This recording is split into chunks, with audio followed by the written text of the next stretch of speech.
ಮಂಗಳೂರಿನ ಉಳ್ಳಾಲ ಸಮೀಪದ ಕೆಸಿ ರೋಡಿನಲ್ಲಿ ಪಬ್ಜಿ ಗೇಮ್ನಿಂದ ಬಾಲಕನ ಹತ್ಯೆ ವಿಚಾರಕ್ಕೆ ಸಂಬಂಧಿಸಿದಂತೆ ಮಾಜಿ ಸಚಿವ ಯುಟಿ ಖಾದರ್ ಪ್ರತಿಕ್ರಿಯೆ. ಕೇಂದ್ರ ಸರ್ಕಾರ ಪಬ್ಜಿ ಸಂಪೂರ್ಣ ನಿಷೇಧಕ್ಕೆ ಕಾನೂನು ಮಾಡಲೇಬೇಕು. ದೇಶದ ಮಾನವ ಸಂಪನ್ಮೂಲ ಶಿಥಿಲಗೊಳಿಸಲು ಪರೋಕ್ಷವಾಗಿ ಯುದ್ಧ ಮಾಡಲಾಗುತ್ತಿದೆ. ಕೇಂದ್ರ ಮತ್ತು ರಾಜ್ಯ ಸರ್ಕಾರ ಕಠಿಣ ಕಾನೂನು ಮಾಡಲೇಬೇಕು. ವಿದ್ಯಾರ್ಥಿ ಸಮುದಾಯ ವಿಡಿಯೋ ಗೇಮ್ನಿಂದ ಕ್ರೂರ ಮನಸ್ಥಿತಿ ಹೊಂದಿದ್ದಾರೆ ಎಂದ ಅವರು, 4 ಗೋಡೆ ನಡುವೆ ಮೊಬೈಲ್ನಲ್ಲಿ ತಣ್ಣೀರರಾಗಿರುತ್ತಾರೆ. ಸರ್ಕಾರದ ಜೊತೆ ಶಾಲಾ ಕಾಲೇಜು ಆಡಳಿತ ಮಂಡಳಿ, ಸಂಘ ಸಂಸ್ಥೆಗಳು ಜೊತೆಯಾಗಬೇಕು. ಶಾಲೆಗಳಲ್ಲಿ ವಿದ್ಯಾರ್ಥಿಗಳ ಕೌನ್ಸೆಲಿಂಗ್ ಮಾಡುವ ವ್ಯವಸ್ಥೆ ಮಾಡಲೇಬೇಕು. ಸೈಬರ್ ಪ್ರಕರಣ ಸಂಬಂಧಿಸಿದಂತೆ ಜನಜಾಗೃತಿ ಮೂಡಿಸಬೇಕು. ಪೇರೆಂಟಲ್ ಕೋಡ್ ಆಕ್ಷನ್ ತರಬೇತಿ ಶಿಬಿರವನ್ನು ನಡೆಸಲಾಗುವುದು. 1 ತಿಂಗಳ ಒಳಗೆ ಗ್ರಾಮ ಮಟ್ಟದಲ್ಲಿ ತರಬೇತಿ ಶಿಬಿರಗಳನ್ನು ಮಾಡುತ್ತೇವೆ. ತರಬೇತಿ ತಂತ್ರಜ್ಞಾನರನ್ನು ಈಗಾಗಲೇ ಸಂಪರ್ಕಿಸಲಾಗಿದೆ ಎಂದರು. ಇವತ್ತು ಯುವ ಜನಾಂಗ ಮತ್ತು ವಿದ್ಯಾರ್ಥಿ ಸಮುದಾಯದಲ್ಲಿ ಈ ರೀತಿಯ ವಾಯ್ಲೆಂಟ್ ವಿಡಿಯೋ ಗೇಮ್ ಏನದರಲ್ಲಿ ಶೂಟ್ ಮಾಡೋದು, ಇನ್ನೊಬ್ಬನ ಹಲ್ಲೆ ಮಾಡೋದು, ಒಬ್ಬನನ್ನು ಶೂಟ್ ಮಾಡಿ ಇಷ್ಟು ಪಾಯಿಂಟ್ ಸಿಕ್ಕುದು, ಒಬ್ಬನಿಗೆ ಕಲ್ಲು ಬಿಸಾದ ಇಷ್ಟು ಪಾಯಿಂಟ್ ಬರೋದು, ಅದರಂತ ಅವನಿಗೆ ಅವಾರ್ಡ್ ಬರೋದು, ಇದೆಲ್ಲವೂ ಕೂಡ ಇವತ್ತು ಏನಾಗ್ತದೆ ಅಂತ ಹೇಳಿದರೆ, ವಿದ್ಯಾರ್ಥಿಗಳಿಗೆ ಬಹುತೇಕ ಯಾರು ವಿದ್ಯಾರ್ಥಿಗಳಿದ್ದಾರ ಅವರು ನೇಚರೇ ವಾಯ್ಲೆಂಟ್ ಆಗ್ತದೆ. ಆ ಒಬ್ಬರ ವ್ಯಕ್ತಿತ್ವ ವಾಯ್ಲೆಂಟ್ ವ್ಯಕ್ತಿತ್ವವಾಗಿ ಬರುವಂಥದ್ದು. ಏನು ನಮಗೆ ತಾಳ್ಮೆ ಬೇಕಾ, ಏನು ನಮ್ಮ ತಾಳ್ಮೆ ನಮ್ಮ ವ್ಯಕ್ತಿತ್ವದಲ್ಲಿ ಬರಬೇಕಾ? ತಾಳ್ಮೆ ಇಲ್ಲ ಅವ್ರಿಗೆ. ಬಹುಶಃ ಟಾಲರೆನ್ಸೇ ಇವತ್ತು ಕಂಪ್ಲೀಟಾಗಿ ಹೋಗುವ, ಅವ್ರ ಮನಸ್ಸಿನ ಮತ್ತು ಇದರಿಂದ ಹೋಗುವಂಥ ಒಂದು ವಿಚಾರ ಇವತ್ತು ಬರ್ತದೆ. ಯಾವ ಒಂದು ಯುವ ಜನಾಂಗ ಮನೆಯ ಹೊರಗೆ ಆಟ ಆಡ್ತಾ ಮತ್ತು ಮನೆ ಎಲ್ಲ ವಿಚಾರ ಸಮಾಜದಲ್ಲಿ ಇವರು ಸಕ್ರಿಯವಾಗಿ ಇರಬೇಕಾ, ಅವನು ಇವತ್ತು 4 ರೂಮ್ ಗೋಡೆ ಒಳಗಡೆ ಕೂತ್ಕೊಂಡು ಇದರಲ್ಲೇ ತಲ್ಲೀನರಾಗುವಂಥ ಪರಿಸ್ಥಿತಿ ಆಗಿದೆ. ಅವನು ಇದ್ದರ ವಿರುದ್ಧ ಅವ್ರು ಮಾತಾಡೋ ತಕ್ಷಣ ವಾಯ್ಲೆಂಟ್ ಆಗುವಂಥ ಪರಿಸ್ಥಿತಿ. ಅದರ ನಂತರ ಇದರಲ್ಲಿ ಆಟ ಆಡಬೇಕಂತ ಹೇಳಿ ಇದಕ್ಕೆ ಹಣ ಹೊಂದಿಸಿ ಬೇಕಾಗಿ ಎಷ್ಟೋ ಕಡೆ ಸಣ್ಣ ಒಂದು ಮನೆಯಲ್ಲಿರಲಿ ಸಣ್ಣ ಪುಟ್ಟ ಕಳ್ಳತನಗಳು, ಹೊರಗಡೆ ಕಳ್ಳತನಗಳು ಆಗುವಂಥದ್ದು, ಇದೇ ರೀತಿ ಆಡಿಕೊಂಡು ಮತ್ತೆ ಮಾದಕ ವ್ಯಸನಿ ಆಗುವಂಥದ್ದು ಎಲ್ಲವೂ ಕೂಡ ಭಾಳಷ್ಟು ಇವತ್ತು ಪರಿಣಾಮ ಬೀಳ್ತದೆ.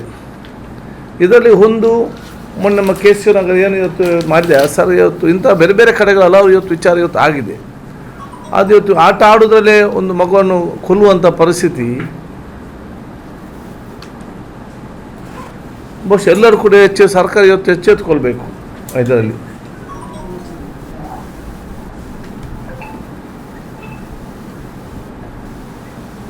ತಕ್ಷಣ ಇವತ್ತು ನಮಗೆ ತರಬೇಕಾಗ್ತದೆ. ಕೆಲವು ವಿಚಾರಗಳು ಇರ್ಬೋದು, ಎಷ್ಟೇ ಪಾಲಿಸಿ ತಂದರೂ ಕೂಡ ಬೇರೆ ಏನಾದರೂ ಕೂಡ ಮಾಡಿ ಇವತ್ತು ಈ ರೀತಿಯ ಗೇಮ್ಸನ್ನು ಡೌನ್ಲೋಡ್ ಮಾಡ್ತಾರಂತ ಹೇಳಿ.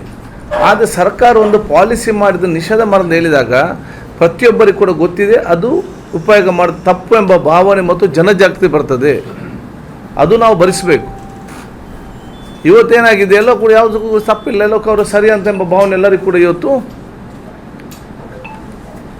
ಇದೆ. ಆದರೆ 90% ಪಾಲಿಸಿ ಮಾಡಿ ಇದನ್ನೆಲ್ಲ ಕೂಡ ಬ್ಯಾನ್ ಮಾಡಿದರೆ 90% ಇವತ್ತಿದು ಕಡಿತ ಆಗುವಂಥ ವಿಚಾರ ಆಗ್ತದೆ. ಇದು ಬಹುಶಃ ಭಾಳ ದೀರ್ಘವಾಗಿ ಆಲೋಚನೆ ಮಾಡಬೇಕು. ಮತ್ತು ಇದರಲ್ಲಿ ಸರ್ಕಾರದ ಜೊತೆ ಸೊಸೈಟಿ, ಸ್ಕೂಲ್ ಟೀಚರ್ಸ್, ಲಾ ಎನ್ಫೋರ್ಸ್ಮೆಂಟ್ ಮಾಡುವವರು, ರೆಪ್ರೆಸೆಂಟೇಟಿವ್ಸ್ ಇವರೆಲ್ಲ ಇನ್ವಾಲ್ವ್ ಆಗಬೇಕು. ಲಾಂಗ್ ಟರ್ಮಲ್ಲಿ ನಾವು ಆಲೋಚನೆ ಮಾಡಿಕೊಂಡು ನಾವೇನೋ ಸಿಸ್ಟಮ್ ಇವತ್ತು ತರಬೇಕಂತ ಹೇಳಿದರೆ,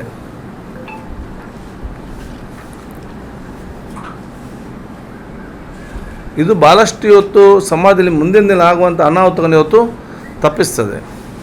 ನಾನು ಆರೋಗ್ಯ ಸಚಿವನಾಗಿದ್ದಾಗ ನಾನು ಸಿಗರೇಟ್ ಬಂದು first one to ban in India, second, first was Punjab. ಅದು ಬೇರೆ ಬೇರೆ ಬರೋದಿಲ್ಲ. ಹಾಗೆ ಇದನ್ನು ನಾವು ಅಲ್ಲಿ ಹೋಗಿ ತಂದು ಬಹುಶಃ ಸಿಗರೇಟ್ಸನ್ನು ಏನು ಇವತ್ತಿದೆಯಾ ಸಿಗರೇಟ್ಸನ್ನು ನಾವತ್ತು ಬ್ಯಾನ್ ಮಾಡೋಂಥ ವಿಚಾರ ಆಯಿತು. ಆನ್ಲೈನ್ ಆವತ್ತು ನಾನು ಮೆಡಿಸಿನ್ಸ್ ಕೂಡ ನಾನು ಬ್ಯಾನ್ ಮಾಡಿದ್ದೆ, ಅವಕಾಶ ಕೊಟ್ಟಿರಲಿಲ್ಲ ಆನ್ಲೈನಲ್ಲಿ. ಯಾಕಂತ ಹೇಳಿದರೆ ಮನೆಯಲ್ಲಿ ಕೂತ್ಕೊಂಡು ಬೇಕಾದಂಥ ಟ್ಯಾಬ್ಲೆಟನ್ನು ತರಿಸುವಂಥ ಮಕ್ಕಳು ತರಿಸುವಂಥ ಪರಿಸ್ಥಿತಿ ಆಗ್ತದೆ. ಈಗ ಬಂದಿದೆ ಅಟ್ಲೀಸ್ಟ್ ಅದು ಮಾನಿಟರಿಂಗ್ ಸೆಂಟರ್ ಮಾಡಬೇಕಲ್ಲ. ಒಂದು ಆನ್ಲೈನಿಂದ ಯಾವ ಟ್ಯಾಬ್ಲೆಟ್ ಎಷ್ಟು ಹೋಗಿದೆ ಒಬ್ಬನ ಮನೆಗೆ ಅಂತ ನೋಡಬೇಕು, ಯಾವುದಕ್ಕೆ ಹೋಗಿದೆ ಅಂತೇಳಿ. ಒಂದೇ ಟೈಪ್ ಇದು ಅಮಲ್ ಏನಾದರೂ ಹೋಗಿದೆ ಅಂತ ಹೇಳಿದರೆ ಅಲ್ಲಿ ಅದನ್ನು ರೌಂಡ್ ಅಪ್ ಮಾಡಬೇಕಲ್ಲ.